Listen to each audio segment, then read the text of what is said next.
Bonjour à tous, j'espère que vous allez excellemment bien. 36e jour de course sur ce Vendée Globe. On va revenir un petit peu sur tout ce qui s'est passé sur les 24 dernières heures avec un nouvel abandon. On y reviendra. Et puis on parlera de la situation météo, pas si facile que ça, et de la vitesse qui a repris pour beaucoup de bateaux de devant où ça cravache sec, mais aussi du côté des bateaux à dérive droite, on a quand même 4 bateaux à dérive droite qui sont à plus de 400 000 parcourus sur les 24 dernières heures. Donc là aussi, ça va extrêmement vite aujourd'hui sur la mer et sur le parcours de ce Vendée Globe. N'hésitez pas à vous abonner à la chaîne, à réagir dans les commentaires, à mettre un pouce bleu, à partager la vidéo sur les réseaux sociaux, notamment auprès de vos proches, si vous pensez que ça peut les intéresser. Dans les commentaires, n'hésitez pas à me dire qui vous a plu, qui vous a déçu. Quand vous abonnez à la chaîne, vous pouvez ajouter la petite cloche, comme ça vous êtes au courant des dernières vidéos qui sortent sur la chaîne. Plus vous cliquez rapidement sur une notification sur une miniature, et bien plus la vidéo est mise en avant par YouTube. Donc quand vous mettez la petite cloche, ça m'aide. Le deuxième moyen de me soutenir, eh bien ça c'est de faire un super thanks. Mais ça c'est seulement et seulement si vous en avez l'envie et que vous en avez les moyens. On commence tout de suite. La météo. La météo elle n'est pas évidente. La météo elle n'est pas évidente. Pour tout vous dire. Donc là il y a deux systèmes météo pour les bateaux de tête. Il y a ceux qui sont dans le Pacifique, ceux qui viennent de rentrer dans le Pacifique et ceux qui sont dans le Pacifique depuis 2 jours et demi à peu près. Eux, ils ont du vent, mais qui n'est pas extrêmement fort, mais qui est quand même intéressant, le vent. Par contre, ils ont une mer qui est à 3 mètres, donc c'est pas si énorme que ça, mais très cassante cette mer. C'est ce que disait notamment Sébastien Simon, c'est-à-dire que les vagues sont très courtes, donc en fait il y a beaucoup de petites vagues. Et ce qui fait que le bateau a tendance à faire hop, hop. C'est-à-dire une mer courte, c'est-à-dire que la vague, ça fait un peu comme un pic. Vous savez, c'est un peu comme une dune cassante, voilà, sur le Dakar. Vous avez des dunes arrondies, puis vous avez des dunes très cassantes. C'est ça une mer courte, c'est des dunes très cassantes. Et donc, ce qui fait que vous montez, hop, hop, hop, hop. Donc, vous avez tendance à faire des plantées. Parce que quand vous refaites la redescente, vous plantez dans le creux de la vague. Donc, c'est très compliqué de rester au-dessus de la vague. C'est un peu comme passer des whoops en motocross, quoi. L'idée, c'est de rester au-dessus, ce qui n'est pas du tout évident. Et ce qui fait que les chocs sont assez importants et assez nombreux. Donc, c'est pas évident aussi pour les bateaux. Sauf que ce groupe-là, ils sont obligés quand même d'aller un petit peu vite. Pourquoi ils sont obligés d'aller un petit peu vite? Parce que derrière, ça cravache fort. Pourquoi ça cravache fort? Parce que c'est peut-être l'heure ou jamais de revenir sur les bateaux de tête. Pourquoi vous avez cette dépression? Cette dépression qui avance. Et il faut la garder. C'est pour ça que vous voyez Clarisse Kremer et notamment Samantha Davis attaquer énormément, parce qu'elle, il faut qu'elle garde cette dépression, parce que ensuite ton Pacifique devient beaucoup plus compliqué si tu ne restes pas dans ce schéma-là de dépression. Donc il faut vraiment essayer de conserver cette dépression qui n'avance pas très très vite, qui amène beaucoup de vent. L'avantage c'est qu'elle amène beaucoup de vent dans un premier temps avec peu de mer, mais ça reste quand même raisonnable. On est sur du 5 mers au pire, du 5 mètres au pierre de mer, donc on a vu pire. Et l'idée là, c'est qu'il faut garder la situation, il faut avancer le plus vite possible. Donc voilà, garder cette dépression qui va peut-être vous permettre de revenir sur les bateaux de tête. Pourquoi elle va vous permettre de revenir sur les bateaux de tête? Parce que normalement, eux, ils vont tomber dans de la molle qu'ils ne pourront pas éviter dans, vous voyez, 24 heures. Alors que derrière, eux, ils auront du vent avec en plus un peu moins de mer ensuite. La mer sera un peu plus calme. Donc là, il faut cravacher maintenant parce qu'ils peuvent reprendre beaucoup de temps sur les bateaux de tête. Donc ça va être l'idée. Derrière, on retrouve donc le groupe Benjamin Dutreux-Pipe Air avec Romain Attanasio, avec également Damien Seguin. Si on regarde donc ce petit groupe-là, donc Damien Seguin, lui, dans les heures à venir, il va être dans une zone de transition. Il va commencer à voir les bateaux à dérive droite un petit peu se rapprocher. Et derrière, eh bien, la mer va devenir un petit peu plus calme. Et il va y avoir surtout une zone de molle qu'il va falloir éviter pour Dutreux et Attanasio. L'idée, ça va être de descendre un petit peu plus sud pour éviter cette zone de molle, sans trop se rapprocher non plus trop au sud. Parce qu'après, vous allez avoir de la mer un petit peu forte, mais il va falloir désormais descendre sud pour ces deux concurrents-là. Du côté de Damien Seguin, là, en ce moment, il a repris sa route. Damien Seguin, lui, il va avoir de la mer pas trop compliquée. Derrière, c'est pas évident pour les bateaux à dérive droite. La voie sud va être encore frappée par une grosse dépression. Et au nord, il va y avoir cette zone de molle. Donc là, vous avez déjà cette première zone de molle, cette deuxième zone de molle qu'il va falloir éviter.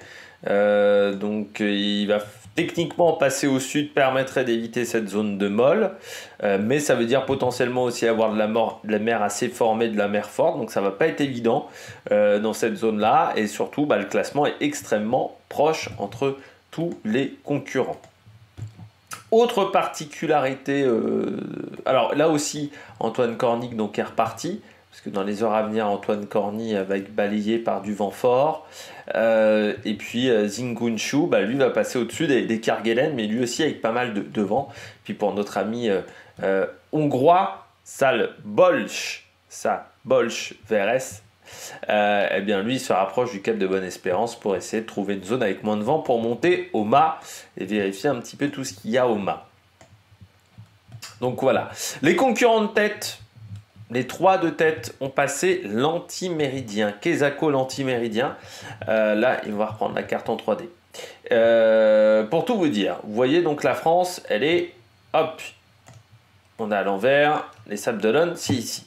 Jusqu'à maintenant, le principe de ce tour du monde, sur cette première partie, c'était de s'éloigner des Sables d'Olonne.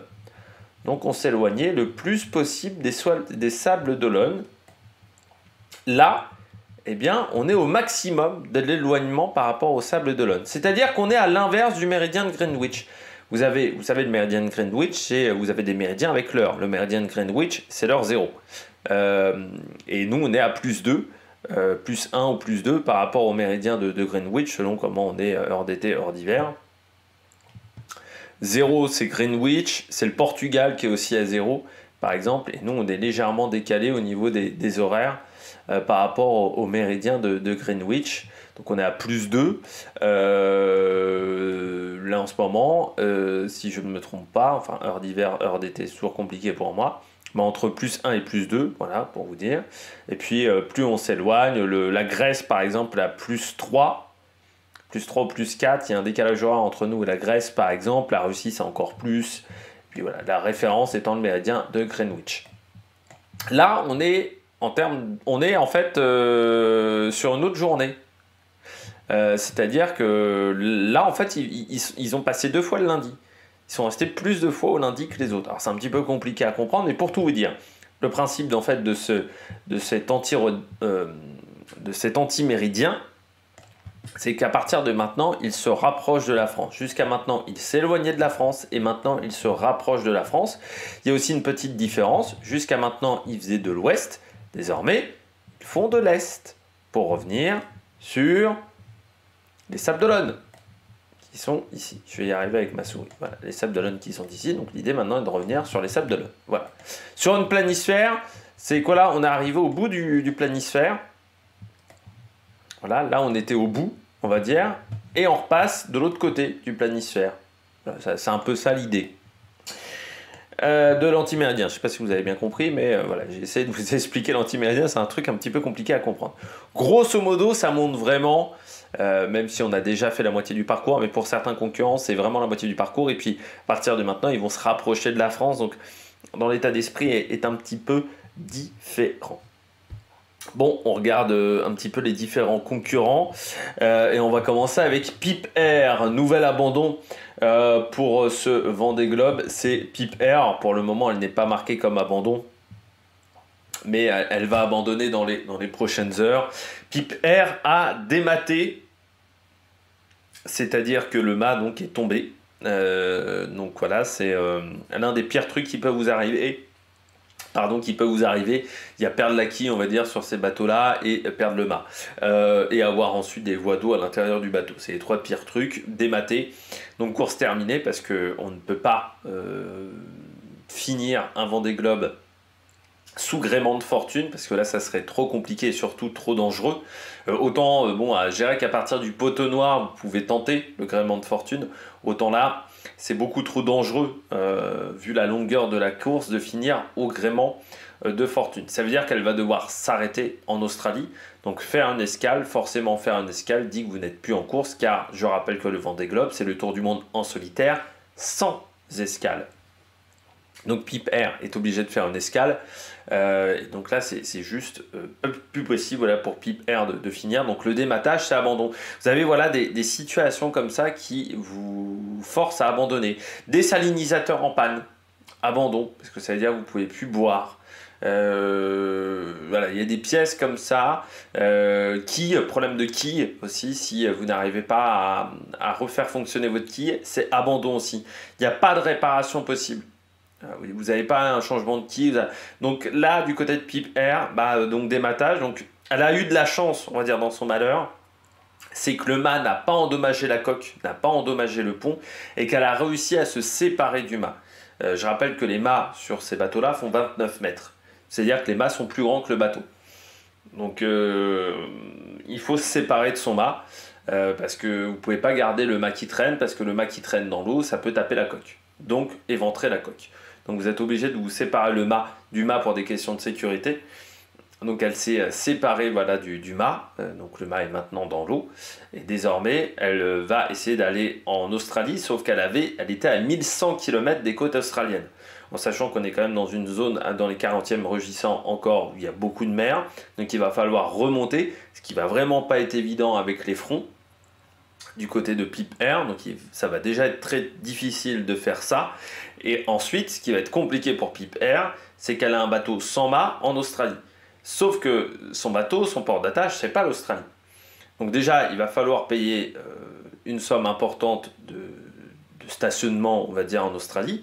Son équipe technique va devoir prendre l'avion pour l'Australie, pour tenter de réparer, en sachant que soit vous arrivez à avoir un mât de secours et à amener votre mât de secours jusqu'à l'Australie, ce qui me semble quand même très coûteux, soit il faut faire des réparations pour essayer de créer une sorte de mât sur le bateau qui vous permette de rentrer, mais ça veut dire qu'elle va en plus de la difficulté de la situation, parce que voilà, elle est obligée d'abandonner la course et forcément c'est terrible pour elle, elle va avoir un coût financier pour rapatrier son bateau jusqu'en Europe. Est-ce que même elle pourra le faire? Ça c'est une grande question, mais ça va être un coût financier énorme pour Pip Air pour réussir à rapatrier son bateau. C'est ce que disait notamment un petit peu Romain Attanasio, mais triste parce que je ne lui ai pas porté chance hier à Pip Air.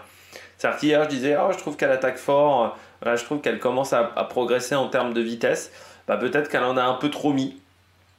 Le dématage, vous savez, c'est pas toujours facile à comprendre, le dématage. Ce qui rend l'élément le plus compliqué. Voie d'eau dans le bateau, vous savez que vous avez eu un choc, donc un objet flottant non identifié, voilà. La coque, ça peut être un problème de fiabilité, ça peut être une durite qui casse. Enfin, je dis une durite, mais c'est pas vraiment une durite, normalement c'est un autre terme. Moi je dis à chaque fois durite, normalement il y a deux termes. Durite, c'est qu'un morceau de plastique. Si c'est tissé, c'est plus une durite. Vous avez, mais tout le monde dit durite, mais normalement il y a un autre mot, voilà, que durite. J'ai oublié le mot. Vous avez aussi, parce qu'on me l'a dit, on me l'a rappelé dans les commentaires, mais oui, normalement une durite, c'est vraiment que le caoutchouc. Si vous avez, si c'est tissé, si c'est rigidifié, c'est plus une durite. Mais du côté d'une fuite au niveau de la quille, c'est un problème de fiabilité. Voilà, c'est une pièce qui a sauté. Vous savez quelle pièce a sauté? Le mât, c'est très compliqué de savoir comment un mât a cassé. Et des fois, vous ne savez pas. C'est-à-dire que ça peut être une risée de vent, ça peut être l'accumulation de front qui a fragilisé le mât au fur et à mesure de la course. Ça peut être une erreur de manœuvre. On n'a pas l'impression de faire une erreur, mais une toute petite erreur de manœuvre peut vraiment casser le mât. Ça peut créer une surtension dans les voiles et ensuite le mât tombe. C'est très compliqué. Des fois, on ne sait pas pourquoi le mât casse. Voilà, des fois, on ne peut pas savoir. Donc, c'est ça qui rend en plus la chose extrêmement difficile, voilà, pour Pip Air, qui était extrêmement triste parce que oui, elle avait déjà fait un bon petit morceau de parcours. Triste parce que c'est toujours dur d'abandonner le Vendée Globe. C'est une aventure, tu mets 4 ans, parfois 8 ans à la préparer. Donc c'est ça qui est difficile. Triste parce qu'elle savait qu'elle avait un beau bateau, qu'elle commençait vraiment à l'utiliser à bonne capacité. Et puis parce qu'elle sait, oui, que là, la situation, là, ça va être un gros dépatouillage et au niveau financier, ça va être très très compliqué. Voilà, pour Pip Air. Donc forcément, puis du triste parce qu'elle a l'impression de décevoir les sponsors. Ça, c'est toujours un petit peu compliqué à gérer. Donc voilà, on espère, bah, ouais, on espère déjà qu'elle va réussir à revenir en Australie sans trop de difficultés. Romain Athanasio n'a pas été détourné comme Benjamin Dutreux ou Damien Seguin. Car jusqu'à maintenant elle n'est pas en danger, Pip Air, c'est-à-dire qu'elle a réussi à mettre un gréement de fortune. Faut savoir que, alors je pense qu'elle faisait partie des concurrentes qui avaient emmené une voile de kitesurf. Donc il y a pas mal de concurrents qui ont emmené en fait un mât et une voile de kitesurf. Enfin voilà, de planche à voile, ce qui en fait est une solution qui est pratique parce que c'est pas très loin à embarquer dans le bateau et qui permet de vous en sortir. Donc, je sais qu'il y a je crois 32 ou 33 concurrents qui ont à peu près la même solution technique à bord, donc qui vous permet de vous en sortir en cas de casse du mât. Parce que voilà, techniquement quand vous cassez le mât, ça veut dire que vous n'avez plus de voile, donc vous ne pouvez plus avancer, donc il faut faire un gréement de fortune, donc un mât de secours. Et qui vous permet d'avancer un petit peu. Là, vous voyez, elle avance plus qu'à 4 nœuds, mais en plus, elle est plus du tout sur la bonne route, donc c'est forcément compliqué pour Pip Air. Et les heures qui vont passer là vont pas être faciles, parce que ouais, faut qu'elle se rapproche de l'Australie. Faut voir aussi avec son équipe technique de quel port elle va se rapprocher. Est-ce que c'est la Tasmanie? Est-ce qu'il faut vraiment viser l'Australie? Le mieux, ça serait l'Australie quand même, pour une question d'infrastructure. Mais là, vous voyez que ça aurait été plus facile, voilà, pour Perth. Là, ce qu'il faut remonter vers Melbourne, enfin du côté de la côte australienne, ça va pas être évident du tout pour elle. Donc ouais, pas simple du tout, voilà, pour Pip Air qui abandonne la course. Troisième abandon de ce Vendée Globe, ce qui ne fait même pas 10% d'abandon. On est à 7% d'abandon. C'est vraiment rien depuis le début de la course. Autre problème de mât, toujours c'est pour notre ami Bolch Verres. Lui aussi je ne vais pas porter chance, parce que depuis que je prononce bien son nom, il a des problèmes. Problème donc toujours de haubans pour lui. Il va devoir monter au mât, donc il essaye de trouver une zone au calme. Donc je pense qu'il vise Capton. Il va se mettre en mouillage, donc à l'extérieur du port, ce qu'on appelle en mouillage, donc juste devant le port, pour monter au mât, pour voir s'il peut réparer. S'il ne peut pas réparer, il abandonne, parce que le mât sera trop fragile. Et s'il peut réparer, il repart. Mais voilà, je pense que moi, normalement, j'ai l'impression que s'il a les pièces, il peut réparer. Mais c'est de savoir, est-ce qu'il a les pièces, et puis ça va le mettre très loin. Hein. Forcément, il va être très éloigné de la tête de course. Donc ça aussi, ça à prendre en compte pour le Hongrois. Qui va se retrouver très seul à partir de maintenant.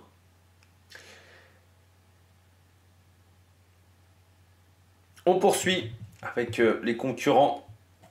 Antoine Cornic. Alors Antoine Cornic, vous voyez, il vient de repartir. La moyenne n'est pas exceptionnelle. Antoine Cornic était donc... Là, je suis obligé de me décaler un petit peu. Antoine Cornic, vous voyez, était au niveau de l'île Saint-Paul. Donc il a réparé en partie son problème au niveau du mât, c'est-à-dire il a remis un chariot de grand voile neuf, donc il y a un chariot de grand voile qui fonctionne, mais il y a encore des petites réparations annexes à faire. Le problème d'Antoine Cornic, c'est qu'il était protégé sur l'île de Saint-Paul, mais vous voyez, le vent a énormément forci, 26-27 nœuds, donc il était plus à l'abri, donc il a réparé en 5 heures, mais voilà, comme il était plus à l'abri, il y avait de nouveau trop de vent pour lui, eh bien, il a fallu repartir de l'île Saint-Paul. Ah, vous voyez, là, il n'y avait encore pas trop de vent, mais ensuite, il a fallu repartir de l'île Saint-Paul pour Antoine Cornic, pour une question de vent un peu trop fort, voilà, pour le concurrent français. Arnaud Boissière, du côté de la Micaline, dont on parle assez peu, mais il a fait une belle journée. Hier, quasiment 400 000 de parcourus avec la Micaline. Mais le problème d'Arnaud Boissière, c'est qu'il a un petit souci physique, douleur au genou. Une douleur au genou qui serait due à un choc. Il s'en est pas aperçu, mais il a dit on n'a pas l'impression comme ça de vivre comme des singes. Enfin voilà, un petit peu accroché aux différents éléments du bateau. Mais on vit vraiment à quatre pattes et vraiment on est obligé de s'accrocher un petit peu dans tous les sens. Et le problème, c'est qu'il disait, bah, je me suis aperçu que j'avais plein de bleus en fait sur le corps, parce qu'à chaque fois, il se prend des petits chocs à droite à gauche, surtout que lui, il a un bateau à foil. Donc forcément, ça tape un petit peu plus qu'un bateau à dérive droite. Et donc, il a une douleur au niveau du genou. Il a appelé le médecin de course qui lui a prescrit des médicaments. Donc, il a à l'intérieur de sa trousse de secours. En fait, il aurait un hygroma, si j'ai bien écrit. Un hydroma. Attendez, il faut que je réécrive. C'est hygroma ou hydroma. Voilà, il y a les deux écritures. Hydroma. Non, ça doit être donc... Moi j'avais dit, donc hygroma. Oui, hygroma. Ah, donc qu'est-ce qu'un hygroma? En fait, c'est une poche d'eau qui se forme. Ça peut se former au niveau du coude, au niveau du genou. Et donc, c'est dû à une inflammation. Et en fait, il va y avoir une sorte de poche qui va se remplir. Une poche d'eau, une poche de liquide qui va se former et qui va donc être très très douloureuse. Donc c'est voilà, très handicapant pour Arnaud Boissière. Donc voilà ce problème de genou. C'est déjà le troisième concurrent qui a un problème de genou avec Damien Seguin. Il y avait eu Jérémy Bayou également en début de course, pour ceux qui s'en souviennent. Voilà, du côté d'Arnaud Boissière. Conrad Coleman, lui, eh bien, il a dû monter en haut du mât. Je vous rappelle, il y a 2-3 jours, il avait eu pas mal de petits soucis. Il avait une douleur au dos. Bon, il a plus l'air de l'avoir vu comment il s'est dépatouillé dans son mât, parce qu'il a filmé ça pendant 3 minutes. Mais il avait pas mal de petits soucis, Conrad Coleman. En fait, il fallait qu'il répare notamment son lazy bag, mais aussi un lazy jack. Donc, c'est les câbles qui permettent de maintenir la voile. Donc, quand on enlève un riz, 2 riz, 3 riz. Donc voilà, quand on a un riz en moins sur la grand voile, 2 riz en moins, 3 riz en moins, donc quand on abaisse la grand voile, c'est ce qui permet de maintenir la voile en place.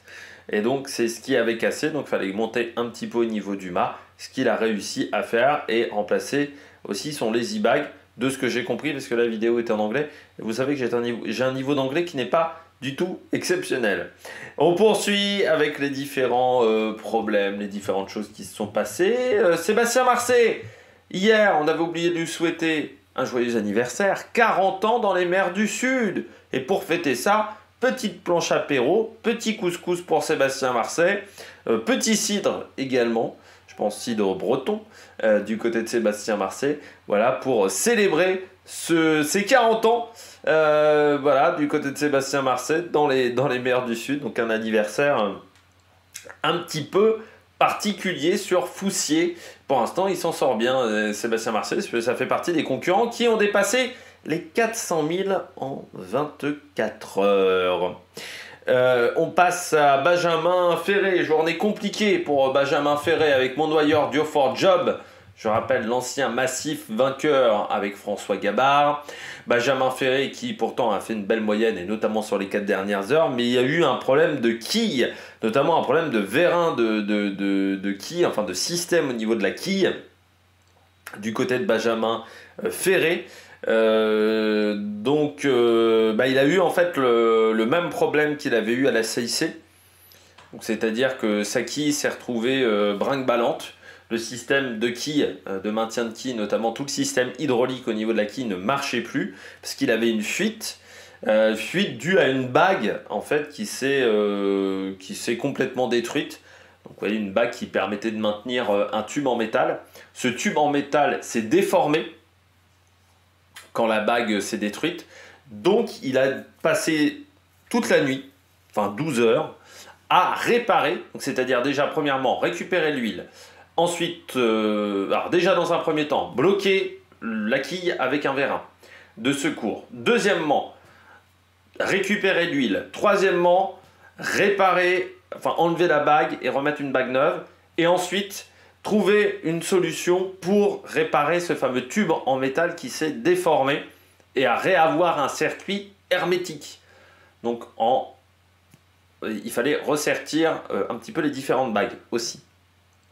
Et sécuriser un petit peu le système, vu que c'est à l'air donc d'être un problème désormais de ce bateau, vu que c'est la deuxième fois que ça lui arrive. Benjamin Ferré a réussi à faire tout ça avec l'aide de Jeannot Lecam, parce qu'il a dit quand vous avez un problème avec un bateau, la personne qu'il faut appeler au téléphone, c'est Jean Lecam. Donc il a appelé Jean Lecam. Jean Lecam l'a aidé à réparer et il a réussi à repartir avec un système, je dirais pas tout neuf, mais un système opérationnel. Et il a surtout réussi à remettre l'huile dans le système parce que s'il avait plus d'huile, ça ne marchait plus non plus. Donc la quille, désormais, est opérationnelle, fonctionne correctement du côté de Benjamin Ferré. Mais il a dit, il a cru vraiment qu'il allait abandonner le Vendée Globe. Parce qu'il a dit dans un premier temps, je me suis dit, c'est le même problème que la CIC. Donc la CIC, il avait dû abandonner et il s'est dit, c'est la même chose qui m'arrive et je vais être obligé d'abandonner parce que je trouve pas la solution. Et heureusement, il a eu la bonne idée d'appeler Jean Lecam. Et voilà, on a fait le tour des différents petits problèmes de la course. On va revenir sur l'avant-course et vous allez voir les vitesses sur les 4 dernières heures de toute la flotte de tête sont assez dingues. On commence avec le match Charlie Dalin, Johan Richomme. Charlie Dalin a encore perdu des milles par rapport à Johan Richomme. Hier, quand on s'est quitté au point de 19h, il y avait 66 000 d'écart. En moins de 24 heures, il a repris encore 50 000. Et notamment sur les 4 dernières heures, vous voyez, à 7 heures, donc il y avait 41 000, plus que 25 000 à 11 heures. Et désormais, il n'y a plus que 17 000. Charlie Dalin pourtant avance vite, 511 000 de parcouru, 82 000 sur les 4 dernières heures, mais ça va plus vite pour Johan Richomme, quasiment 550 000 de parcouru, et pourtant, c'est pas le bateau qui a fait le plus de 1000 sur les 24 dernières heures, malgré cette vitesse exceptionnelle de 548 000. On voit que Johan Richomme, il a quand même une faculté, quand il attaque Johan Richomme, il a cette capacité à attaquer et à avoir de la vitesse. Vous avez des concurrents, quand ils attaquent, ils enfournent. Dès qu'ils accélèrent avec le bateau, ils enfournent, donc ils perdent leur moyenne. Lui, quand il accélère avec ce bateau-là, il attaque et pourtant il n'enfourne pas, il arrive à conserver des grosses moyennes. Donc c'est ça qui est fort avec ce bateau Paprec Arkea, peut-être avec un équilibre qui est différent. Encore une fois, je te disais, ce bateau Paprec Arkea, pour moi, alors il ne le dit pas, Johan Richomme, mais il s'est beaucoup inspiré de Sodebo, du dernier Sodebo de Thomas Coville en multicoque, dans la manière dont il a pensé le cockpit. Le cockpit est beaucoup plus au centre du bateau, ce qui lui permet d'avoir une zone sèche à l'arrière, mais il est beaucoup plus au centre du bateau, avec une zone de veille qui est où il a beaucoup de visibilité depuis sa zone de veille, ce qui était le cas, ce qui est le cas du côté de Sodebo, qui va retenter, on espère, le Jules Verne. Et je trouve qu'il s'est beaucoup inspiré. Et on sait que Sodebo, ça modifie l'équilibre du bateau. Alors peut-être que ça marche pas avec Sodebo, mais peut-être que ça marche avec Paprec. Et peut-être qu'avec un peu plus de poids sur l'avant, ça rééquilibre un petit peu les masses, ce qui permet de faciliter le vol. Enfin le vol, le semi-vol avec ces bateaux-là, parce qu'on n'est pas sur du vol comme avec le Jules Verne. Et j'ai l'impression qu'avec cette modification de positionnement au niveau du bateau, j'ai l'impression que c'est intéressant. J'ai l'impression que ça permet d'avoir un meilleur équilibre en termes de vol. Parce que dans ces conditions de vent, je dirais entre 15 et 22, il est imbattable en termes de vitesse. Vraiment, il est très très fort. Il arrive quand même à rivaliser avec Nicolas Luneven, qui a du vent qui est un peu plus favorable. Donc ça, c'est très très fort. Troisième pour le moment, et qui va vite, Sébastien Simon, 512 000. Il calculait aussi son avance par rapport au petit compère de derrière. Donc il a 600, 700 000 d'avance pour le moment, parce qu'il a commencé à regarder par derrière en se disant « Ouh, les cocos, ça revient vite quand même ». Parce que hier, 19h, point de 19h, il a 135 000 de retard, donc c'est-à-dire qu'il a quand même repris 25 000. Et il avait 850, 700, 715, 720 000 d'avance sur Thomas Ruyant. Et encore plus sur Jérémy Bayou et sur un Nicolas Luneven, comme vous pouvez voir. Mais vous voyez que là, l'avance s'est réduite un petit peu par rapport à Nicolas Luneven sur les dernières heures. Énormément, il a perdu, je dirais bien 50 000 par rapport à Nicolas Luneven, mais il a repris du temps par rapport à Charlie Dalin. Donc ce petit trio-là est quand même maintenant à moins de 110 000. Quand certains disaient dans les commentaires, Charlie Dalin s'est envolé vers les victoires, bon, Il y a 3 jours, j'ai eu un commentaire comme ça, il y a 3-4 jours, il y en a un qui disait oui, Charlie Dalin s'est envolé vers la victoire. 110 000 d'avance, c'est-à-dire à peu près 5 heures, 6 heures de navigation d'écart. Autant vous dire que le match est revenu. Et surtout, il va falloir se méfier de derrière. Alors Thomas Ruyant, oui, parce que regardez les vitesses sur les 4 dernières heures de Charlie Dalin. Charlie Dalin, 82 000, ce qui est déjà très bien, 82 000 de parcouru sur les 4 dernières heures. Regardez maintenant la moyenne sur les 4 dernières heures de Thomas Ruyant. 3, 2, 1, 100 000. Et c'est pas le plus rapide du groupe. 100 000 de parcouru. Ce qui fait que, autant il n'était pas hyper rapide il y a 4 heures, je trouvais que sa moyenne n'était pas exceptionnelle, il a repris de la vitesse, tout simplement parce qu'il a retrouvé du vent. Et donc vous voyez la différence, c'est qu'il se rapproche de Sébastien Simon, mais il se rapproche de Charlie Dalin. Alors ça reste encore 2 jours de navigation de retard, mais à un moment il y a eu quasiment 2 jours et demi. Donc on est en train de revenir à 2 jours de navigation. Pourquoi ils essayent d'accélérer au maximum? Parce qu'ils savent que c'est peut-être leur salut pour reprendre un petit peu de retard et revenir dans le match avec les hommes de tête. Donc c'est maintenant qu'il faut cravacher. On a passé la mi-course, il va falloir maintenant faire son effort. Et j'ai l'impression que Thomas Ruyant fait son effort, ce n'est pas le seul du tout. Parce que vous voyez, sous son vent, pas très loin derrière, il y en a un qui va encore plus vite. Nicolas Lundven. Record de 1000 en 24 heures, je crois, pour ce bateau. Je ne sais plus parce que combien il avait fait lorsqu'il a détenu le record, Nicolas Lundven. Mais surtout, 580 000. Et lui, on sait que dans ces conditions, vous voyez, hein, il y a du vent portant, mais 14-15 nœuds, ce qui n'est pas hyper rapide. Mais là, on sait que ce bateau-là marche très bien dans ces conditions-là, au portant, le bateau Holcim PRB. Et d'autres bateaux vont très vite. Jérémy Bayou, 558 000 de parcouru, quasiment 102 000 également sur les 4 dernières heures, donc les mêmes vitesses que Nicolas Lundven. Là, vous voyez, mais Yannick Bestaven aussi, cravache, 567 000 de parcouru. Puis vous dites, pas Paul Meillat, 515 000 de parcouru. Sam Goodchild, et pourtant c'est loin d'être le plus rapide, Sam Goodchild. Parce qu'il y a encore plus rapide, c'est Paul Meillat, 90 000. Et vous avez Boris Herrmann, 97 000 de parcouru. Pour le moment, vous voyez que le match, ça se joue entre Bayou et Lundven. Vous voyez que Bestaven est quand même pas très loin derrière aussi dans cette affaire-là. Et les 1000 parcourus sont assez exceptionnels. Vous voyez donc Thomas Ruyant 544, Bayou 558, Lundven 580, Bestaven 567. 515 pour Goodchild, Paul Meillat 547, Boris Herrmann 520. Et Boris Herrmann, c'est là on va voir vraiment l'intérêt de son bateau, c'est dans les prochaines heures quand il y aura du vent fort, parce que lui normalement il doit être en capacité de garder des grosses moyennes. Justine Métro, elle est dans le vent fort, mais elle avance quand même très vite dans le vent fort, 481 000. Et c'est surtout derrière aussi, on essaie de garder des grosses moyennes. C'est Samantha Davis et Clarisse Kramer, je vous avais dit hier soir, elles sont en queue de groupe et il va falloir vraiment ne pas lâcher ce train-là. Parce que vraiment après si tu lâches ce train là, ça va être très compliqué de remonter. Il va falloir attendre au cap après à la sortie du Cap Horn qu'il y ait une remontée de l'Atlantique difficile et qu'elles ont des conditions favorables. Donc là leur objectif c'est d'attaquer et c'est ce que disait Clarisse Kramer.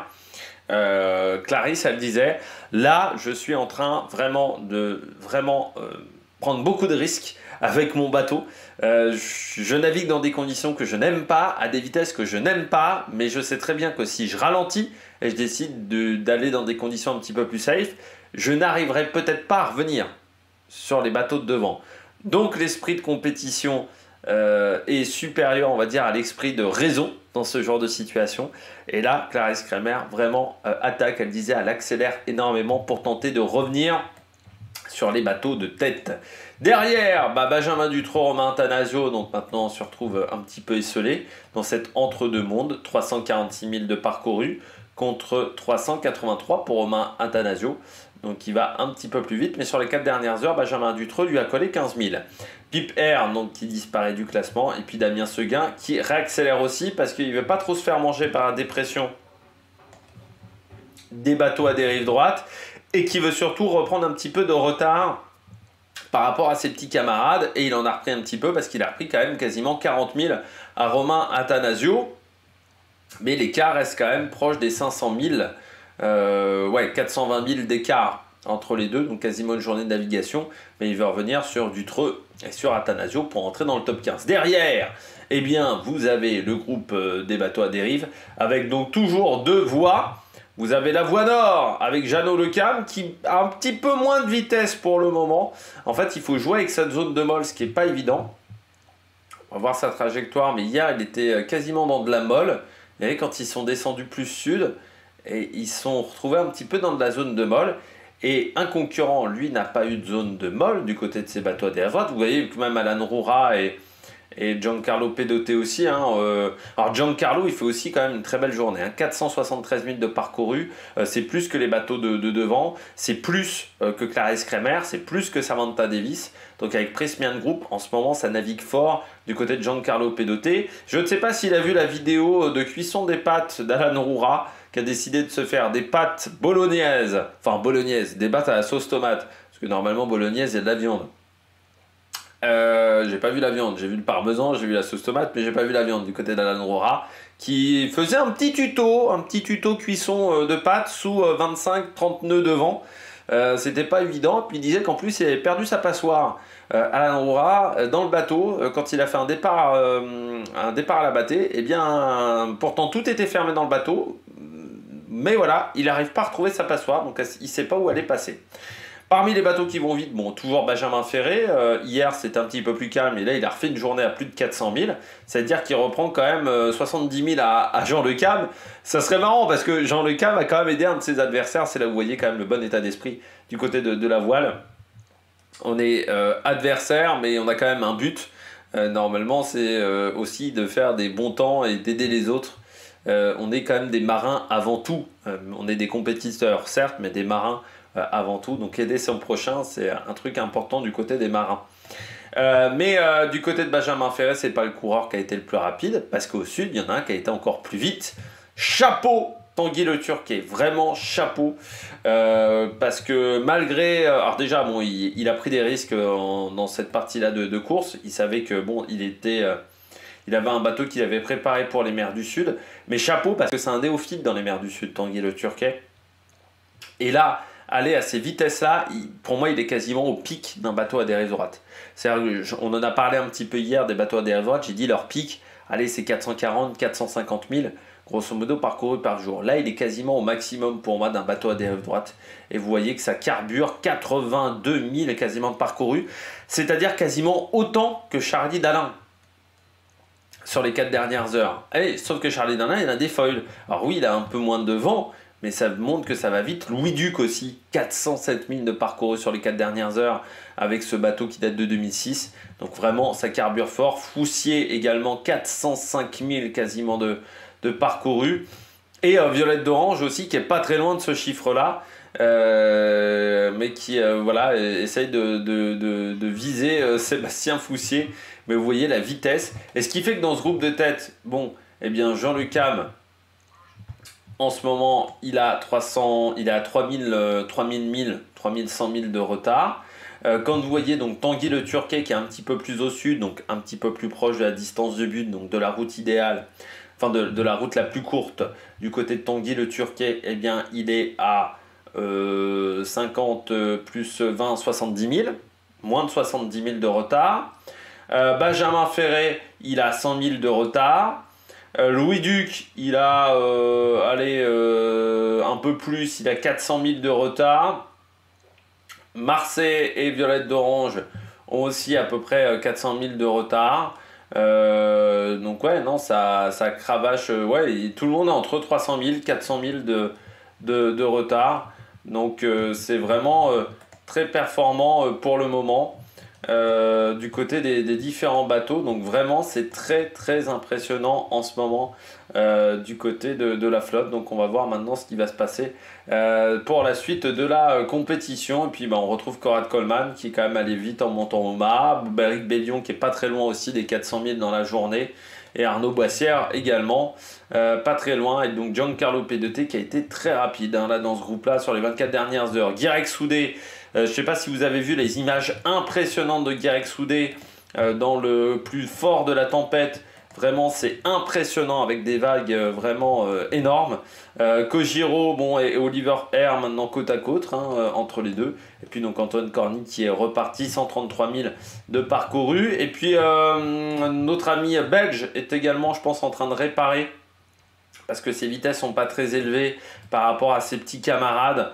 Donc je pense qu'il y a une petite réparation en cours. Il a des vitesses un petit peu plus faibles, Denis Van Winberg. Voilà.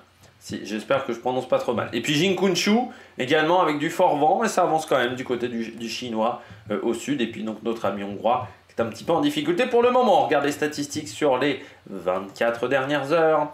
Eh bien c'est Nicolas Lundven qui est donc en tête.